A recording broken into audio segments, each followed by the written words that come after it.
ಸದ್ಯದ ಪರಿಸ್ಥಿತಿ ಮುಂದುವರಿಯೋದಿಲ್ಲ ಹಾಗಾದರೆ ಮುಂದಿನ ಲೋಕಸಭಾ ಚುನಾವಣೆ ನಂತರ ನೋಡ್ತೀವಿ. ಇನ್ನೊಂದು ಸತಿ ಹೇಳ್ತೀವಿ ಅದ್ರ ಬಗ್ಗೆ. ಇನ್ನೂ ಕಾಲ ಅವಕಾಶ ಇದೆ. ಡಿಸೆಂಬರ್ ವೇಳೆಗೆ ಚುನಾವಣೆ ಬರುತ್ತೆ. ನಾವು ವಾಪಸ್ಸು ಊರಿಗೆ ಹೋಗ್ಬೇಕು. ಚುನಾವಣೆ ಪೂರ್ವದಲ್ಲಿ ಯಾವ್ದಾರು ಹೇಳಿ ಅಪಾಯದೊಂದುಗಳಿಗೆ ಇಷ್ಟಪಡಲ್ಲ ನಾನು. ಒಳ್ಳೇದಾಗಲಿಲ್ಲ. ಈಗ ರಾಜ್ಯದಲ್ಲಿ ಅಸ್ಥಿರತೆ ಉಂಟಾಗ್ತಾ ಇದೆ ಅಂತ ಮುನ್ಸೂಚನೆ ಕಾಣ್ತಿದೆ. ಅವರವ್ರ ಸರ್ಕಾರದ ವಿರುದ್ಧ ಅವರವರೇ ಲೆಟರ್ ಬರೆಯೋದು, ಕಮಿಷನ್ ಜಾಸ್ತಿ ಸಹಜವಾಗಿರೋದಲ್ರಿ. ಮನುಷ್ಯನಿಗೆ ಸಹಜವಾಗಿರೋದೇ ಅವನ್ನೇ. ಯಾರನ್ನೂ ತೃಪ್ತಿಪಡಿಸೋಕ್ಕಾಗಲ್ಲ. ಅವಾಗ ಆಸನೆಗಳು ಮೂಡ್ತವೆ. ಅದೆಲ್ಲ ಅಪ್ಪರ ವಾಪಸ್ ನಾವು ಊರಿಗೆ ಹೋಗ್ಬೇಕಂದ್ರಲ್ಲ, ಯಾವ ಅರ್ಥದೊಳಗೆ ನೀವೇನೋ ಹೇಳಿ, ನಾವೇನೋ ಹೇಳಿ. ಅಲ್ಲ, ಈ ಹಿಂದೆ ಆ ಥರದ ಥ್ರೆಟ್ಗಳು ಬಂದಿದ್ವು ಬರಲ್ಲ ಮಾಡ್ಕೊಳೋದು ಅಷ್ಟೇ. ನೀವೇನೋ ಹೋಗೋತ್ತಿಗೆ ಅಂತ ಸ್ಟಾರ್ಟ್ ಆಗ್ತದೆ. ಏನಾದ್ರು ಹೇಳಿ ಅದಕ್ಕೆ ಅವಕಾಶನೇ ಕೊಟ್ಟಿರ್ಬಾರ್ದು ಅಷ್ಟೇ. ಆ ಥರ ಸಂದರ್ಭಗಳೇನಾದರೂ ಇಲ್ಲ, ಆಗೋದು ಬೇಡ ಅಷ್ಟೇ. ನೀವು ಸ್ವಲ್ಪ ಆ ಥರ ಹೇಳಿಕೆ ಕೊಟ್ಟರು ಚಲೋ. ಇಲ್ಲ, ಆ ಥರ ಹೇಳಿಕೆ ನಿಮ್ಮ ಭವಿಷ್ಯವನ್ನು ಎಲ್ಲರೂ ನೋಡ್ತಿರ್ತಾರೆ, ಕಾಯ್ತಿರ್ತಾರೆ, ಏನು ಹೇಳ್ತಿರ್ತಾರೆ ಅಂತೇಳಿ. ನೀವು ಮುಂದೆ ಹೇಳಿದ ನಂತರ ನಮಗೆ ಸಮಸ್ಯೆ. ಸಿದ್ಧಾಂತವೇ ಅದು, ಕಂಪ್ಲೀಟ್ ಸಿದ್ಧಾಂತನೇ ಅದು. ಅವ್ರು ಹೇಳುತ್ತಲೇ ಇರ್ತಾರೆ, ನಾವು ಊಟ ಮಾಡ್ತಲೇ ಇರಬೇಕು ಅಷ್ಟೇ. ಅದಕ್ಕೆ ಸಂಬಂಧ ಇಲ್ಲ ಅಷ್ಟೇ. ಧರ್ಮದ ವ್ಯಾಖ್ಯಾನವೇ ಬೇರೆ ಇದೆ. ಅವ್ರಿಗೆ ಅವ್ರು ಹೇಳಿದ್ರು, ಹಿಂದೂ ಧರ್ಮ ಯಾರು ಹುಟ್ಟಿಸಿದ್ರು ಅಂತ. ಸುಮ್ಮನೆ ಕೇಳ್ತಾರೆ, ನೋವಾಗಿದ್ದು ಕೇಳ್ತಾರೆ. ಅದಕ್ಕೆ ಪರಿಹಾರ ಎಲ್ಲರೂ ಹೇಳ್ಬೇಕು. ಏನು ನೋವಾಯಿತು, ಹೆಂಗಾಯಿತು, ಅವ್ರಿಗೆ ಯಾಕೆ ನೋವಾಯಿತು, ಧರ್ಮ ಎಲ್ಲಿ ಹುಟ್ಟಿತು ಹಂಗಾರದು.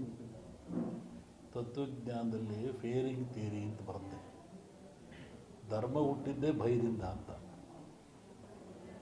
ಫಿಯರಿಂಗ್ ಧರ್ಮ ಭಯದಲ್ಲಿ. ಮನುಷ್ಯ ಮೊದಲು ನೀರು ನೋಡಿದ, ಹೆದರಿದ, ಕುಡಿದ, ಖುಷಿ ಆಯ್ತು ಅವನಿಗೆ.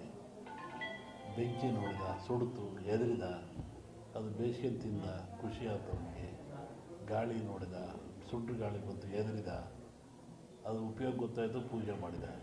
ಹಾಗೆ ಫಿಯರಿಂಗ್ ಥಿಯರಿ ಅಂತ ಯಾವುದು ಭಯ ಇದ್ದಾಗ ಅವರಿಗೆ ಗೊತ್ತಾಗ ಅದು ಪೂಜಿಸ್ತಾನೆ, ಇಲ್ಲ ಅದನ್ನು ವಿರೋಧ ಮಾಡ್ತಾನೆ. ಈ ತತ್ವಜ್ಞಾನ ಅವೆಲ್ಲ ಇರುವಂಥದ್ದೆಲ್ಲ ಅವ್ರಿಗೆ ನೋವಾಗಿದೆ ಹೇಳಿರ್ತಾರೆ. ಆ ನೋವಾದಾಗ ನಾವು ಪ್ರತಿಭಟಿಸ್ಬೇಕು.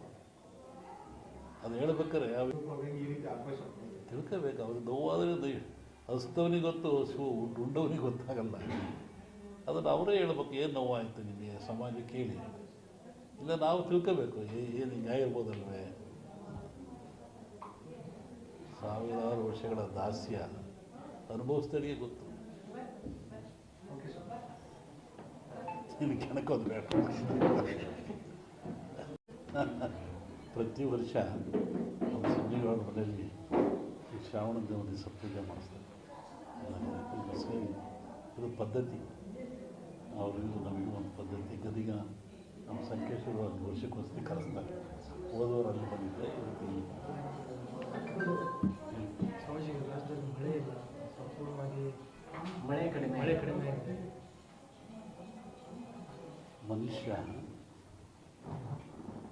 ಎಷ್ಟು ತಪ್ಪು ಮಾಡಿದರು ಆ ಭಗವಂತ ಕ್ಷಮಿಸ್ತಾನಂತೆ. ಮನುಷ್ಯ, ಪ್ರಾಣಿ, ಭೂಮಿ ಏನು ಮಾಡಿದ್ರು ಸೃಷ್ಟಿಕರ್ತ ಅವನೇ ಅಲ್ಲದೆ ಅವನು ಕ್ಷಮಿಸ್ತಾನಂತೆ. ಆದರೆ ಮನುಷ್ಯ ಮಾಡಿದ ಕರ್ಮಗಳು ಅವನು ಕ್ಷಮಿಸಲ್ವಂತೆ. ಭಗವಂತ ಕ್ಷಮಿಸಿದರೂ ಮನುಷ್ಯ ತಾನು ಮಾಡಿದ ಕರ್ಮಗಳನ್ನು ಅವೇ ಕ್ಷಮಿಸಲ್ಲ. ಹಾಗಾಗಿ ಮನುಷ್ಯನ ಕರ್ಮಬಾಧೆಗಳು ಹೆಚ್ಚಾದಾಗ ಇವೆಲ್ಲ ಸಾಮೂಹಿಕವಾಗಿ ಅನುಭವಿಸಲೇಬೇಕಾಗ್ತದೆ. ಹಾಗೆ ಮಳೆ, ಭೂಕಂಪಗಳು, ಅರ್ಥಕ್ವಿಕ್ಗಳು ಅಥಾವ್ರು ನಡೀತಾ ಇರ್ತವೆ. ಏನೂ ಆಗಲ್ಲ, ಬರುತ್ತೆ. ತಮಾಷೆ ಅಂತ ಬರುತ್ತೆ. ಮಳೆ ಏನು ತೊಂದರೆ ಇಲ್ಲ. ಈ ಬಾರಿ ಏನಾದರೂ ಇದೇ ಪರಿಸ್ಥಿತಿ ಮುಂದುವರಿಯುತ್ತೆ? ಇಲ್ಲ, ಚೆನ್ನಾಗಿ ತೊಂದರೆ ಏನಾಗಲ್ಲ. ಬರಗಾಲದ ಛಾಯೆ ಅವಶ್ಯ ಇರ್ಬೋದು, ಅನುಕೂಲ ಆಗುತ್ತೆ. ಆ ಥರ ಹೇಳ್ಕೊಂಡು ಮಟ್ಟಿಗೆ ಏನಿಲ್ಲ, ಚೆನ್ನಾಗಾಗುತ್ತೆ. ಮೊನ್ನೆ ವಸತಿ ಹೇಳಿದ್ವಲ್ಲ, ಬೆಳಗಾವಿನಲ್ಲಿ ಶ್ರಾವಣ ಮಧ್ಯಭಾಗದಲ್ಲಿ ಮಳೆ ಬರ್ತಾರೆ. ನೀವು ಉತ್ತರ ಕರ್ನಾಟಕದಲ್ಲಿ ಆಯಿತು, ಎಲ್ಲ ಕಡೆಗೆ ಆಯ್ತಲ್ಲ. ಈಗ ಅಮಾವಾಸ್ಯೆ ನಂತರ ಇಲ್ಲಿ ಬರುತ್ತೆ, ತೊಂದರೆ ಇಲ್ಲ. ಅಮಾವಾಸ್ಯೆ ನಂತರ ಈ ಕಡೆ ಈಗ ರಾಜಕೀಯದಲ್ಲಿ ಬೇರೆ ಬೇರೆ ರೀತಿಯ ಬೆಳವಣಿಗೆಗಳು ನಡೆದವು. ಮೈತ್ರಿಗಳು ಯಾವ್ಯಾವ ಪಕ್ಷಗಳು ಲೋಕಸಭಾ ಚುನಾವಣೆ ಪೂರ್ವದಲ್ಲಿ ಈ ಬಗ್ಗೆ ಅದು ಬಂದಾಗ ಹೇಳೋದು ಈಗೇನದು ಅವಶ್ಯಕತೆ ಇಲ್ಲ ಅದು ಇನ್ನೇನು ಬಂದೇ ಬಿಡುತ್ತಾ ಹೇಳೋದು ಇನ್ನೊಂದ್ಸತಿ ಗೊತ್ತಿಲ್ಲ ಅವಾಗ ಅಲ್ಲ ಇದೇ ಪರಿಸ್ಥಿತಿ ಕಂಟಿನ್ಯೂ ಆಗುತ್ತೋ ಲೋಕಸಭೆಯಲ್ಲಿ ಏನಾದರೂ ಬದಲಾವಣೆ ಕಾಣ್ಬೋದು ಹೇಳ್ತೀನಿ ಆ ಕಾಲಕ್ಕೆ. ಈಗ ಬಿಜೆಪಿ ಅವರು JDS ಅವರು ಹೊಂದಾಣಿಕೆಯನ್ನು ಮಾಡ್ತಾರೆ. ಅದು ನಮಗೇನು ಸಂಬಂಧ ಅದ್ರ ಬಗ್ಗೆ ನಮಗೇನು ವಿಚಾರ ಅಂತ ಹೇಳಲೂಬಾರ್ದು. ದೇಶದ ಭವಿಷ್ಯ ಏನಾಗುತ್ತೆ? ದೇಶ ಹಿಂಗೆ ಹೋಗ್ತದೆ ಇದ್ರಲ್ಲಿ ಹಿಂಗೆ ಹೋಗ್ತದೆ. ಸದ್ಯಕ್ಕೆ ತೊಂದರೆ ಇಲ್ಲ. ಅನೇಕ ಆಪತ್ತುಗಳಿದ್ದಾವೆ. ಅದೇ ಬಂದೇ ಹೇಳಿದ ಭೂಕಂಪಗಳಾಗ್ತವೆ. ಮೊನ್ನೆ ಫಾರಿನ್ನ ಕಡೆ ಮಳೆ ಜಾಸ್ತಿ ಆಗ್ತದೆ. ಇನ್ನೂ ಉತ್ತರದಲ್ಲಿ ಮಳೆ ಅಂತ ಹೇಳಿದ್ರೆ ಹಾಗಾಗ್ತದೆ. ದೊಡ್ಡ ದೊಡ್ಡ ನಗರಗಳಿಗೆ ಆಪತ್ತಿದೆ, ತೊಂದರೆಗಳಿದ್ದಾವೆ, ಭೂಕಂಪಗಳಾಗಂಥದ್ದು, ಹಾಹಾಕಾರಗಳಾಗ್ತದೆ, ರಾಜಕೀಯದ ಅಸ್ಥಿರತೆ ಉಂಟಾಗ್ತದೆ. ಅವರಿರೋದೇ ಪ್ರಾಕೃತಿಕವಾಗಿ ದೋಷಗಳಿರ್ತದೆ. ರಾಜಕೀಯ ಅಸ್ಥಿರತೆ ಅಂದ್ರೆ ಅದನ್ನು ಸ್ವಲ್ಪ ಬಿಡಿಸಿ ಹೇಳಿದ್ರೆ ಹೆಂಗಿರುತ್ತೆ? ನೀವೇ ನೋಡುವಂತೆ ನಿಮಗೆ ಗೊತ್ತಾಗುತ್ತೆ. ಯಾವ ರೀತಿ ರಾಷ್ಟ್ರ ರಾಜಕೀಯದಲ್ಲಿ ಅಸ್ಥಿರತೆ ಉಂಟಾಗ್ತದೆ? ಎರಡರಲ್ಲೂ ಇದೆ. ರಾಷ್ಟ್ರ ರಾಜ್ಯ ಎರಡರಲ್ಲೂ ಅಸ್ಥಿರತೆ ಕಾಣುತ್ತೆ. ಎಲ್ಲ ಕಡೆ ಈ ಧರ್ಮದ ವಿಚಾರ ಸಾಕಷ್ಟು ಚರ್ಚೆಗೆ ಆಗ್ತಿದೆ. ಆದರೆ ಸನಾತನ ಧರ್ಮ ವಿಚಾರವಾಗಿ ಚರ್ಚೆ ಆಗ್ತದೆ. ಅವರವ್ರ ಧರ್ಮ ಅವ್ರಿಗೆ ದೊಡ್ಡದು. ಇದು ಭಾರತದಲ್ಲಿ ಸೆಕ್ಯುಲರಿಸಮ್, ಜಾತ್ಯತೀತವಾದ ಇದೆ. ಮತ್ತು ಅವರ ಧರ್ಮಕ್ಕೆ ನೋವಾದಾಗ ಅವರು ವ್ಯಕ್ತಪಡಿಸೋದು ಸಹಜ, ಅದು ತಪ್ಪೇನಲ್ಲ. ಅದ್ರ ಬಗ್ಗೆ ನಾವು ಯಾವುದೇ ಪರ ವಿರೋಧ ಹೇಳುವಂಥದ್ದು ವಿಚಾರ ಅಲ್ಲ. ಒಂದು ಸಲ ಎಲ್ಲ ದೇಶಕ್ಕೂ, ಎಲ್ಲ ಮನೆತನಕ್ಕೂ, ಎಲ್ಲ ಜನಕ್ಕೂ ತನ್ನದೇ ಆದ ಧರ್ಮ, ನೀತಿ, ಪರಂಪರೆ ರೂಢಿ ಇರ್ತದೆ. ಅದು ನೋವಾದಾಗ ಎಲ್ಲರಿಗೂ ನೋವಾಗ್ತದೆ. ಹಾಗೆ ರಾಷ್ಟ್ರಕ್ಕೂ ಒಂದು ಧರ್ಮ, ನೀತಿ ಇದೆ ಮತ್ತು ಎಲ್ಲ ಜನಾಂಗಕ್ಕೂ ಇದ್ದಾವೆ. ಅದನ್ನು ನಾವು ತಿರಸ್ಕರಿಸಬಾರ್ದು, ಹೆಚ್ಚಿನ ಪ್ರೋತ್ಸಾಹನೂ ಕೊಡಬಾರ್ದು. ಅದು ಹೆಂಗುದೇ ನಡ್ಕೊಂಡು ಹೋಗ್ತಾ ಇರ್ತದೆ. ಅಲ್ಲ, ಅದು ಧರ್ಮದ ವಿಚಾರ ರಾಜಕೀಕರಣ ಆಗ್ತಾ ಇದೆಯಲ್ಲ. ಧರ್ಮದಲ್ಲಿ ರಾಜಕೀಯ ಇರಬಾರ್ದು, ಅದು ಅಪಾಯ ಆಗ್ತದೆ.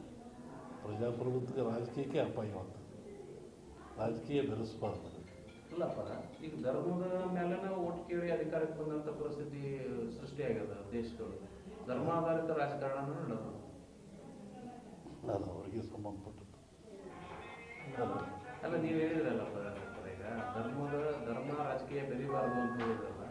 ಆದ್ರೆ ನಾವು ಒಂದು ಜನರ ನಡುವಲ್ಲ ದ್ವೇಷ ಬಿತ್ತಿ ಓಟು ಬೆಳ್ಕೊಳ್ಳುವಂಥ ಪರಿಸ್ಥಿತಿ ನಿರ್ಮಾಣ ಆಗ್ಯದ.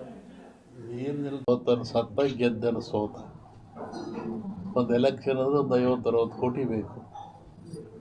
ಮತ್ತು ಹೆಂಗೆ ನೈಜ ರಾಜಕಾರಣ ನಾವು ಅಪೇಕ್ಷೆ ಪಡ್ತೇನೆ. 20 ದಿವಸ ಹಿಂದೆ ನಾನು ಧಾರವಾಡದಲ್ಲಿ ಹೇಳಿದ್ದೆ. ನಾನು ಈ ಥರ ಮಳೆ ಆಗುತ್ತೆ, ಭೂಮಿ ಕಂಪಿಸುತ್ತೆ, ಗುಡ್ಡಗಳು ಬೀಳ್ತವೆ, ಜನಗಳು ಸಾಯ್ತಾರೆ,